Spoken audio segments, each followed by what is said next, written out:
Вы никто и ничто в этой жизни. Вы никто и ничто. Вот этот паспорт ничего в жизни не значит. Я могу его взять вот так вот порвать.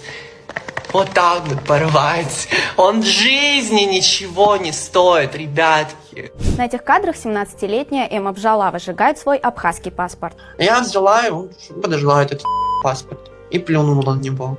На следующее утро служба госбезопасности возбуждает уголовное дело за осквернение паспорта, а ее мать вызывает на профилактическую беседу в Сухуми, где она извиняется за то, что не смогла воспитать своего ребенка. Я не могла его воспитать, как полагается. За что прошу прощения моему народу, абхазцам. Но сама Эмма о своем поступке не жалеет. В разговоре с «Эхом Кавказа» она повторяет: это был не политический жест, а взрыв накопившейся боли от того, как с ней, цитата, зверски поступило местное общество. Эмма трансгендер.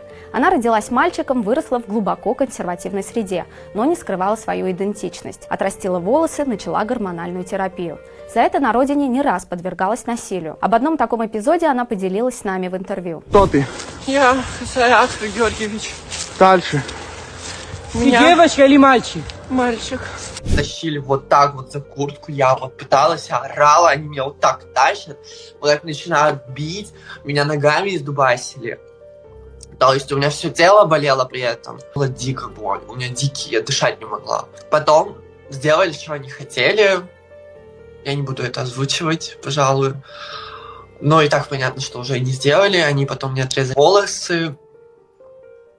У меня вот здесь шрам остался даже от них. Эмма говорит, что на нее буквально объявили охоту. СГБ дело не расследовало. После серии угроз она решила бежать в Европу. Но и после отъезда из Абхазии травля не прекратилась. В социальных сетях Эмме продолжали писать угрозы и оскорбления. В какой-то момент она не выдержала и в ответ решила сжечь свой паспорт. Мне больно не от того, что меня выгнали из страны, а от того, как со мной зверски поступили и как люди встали на сторону этих нелюдей.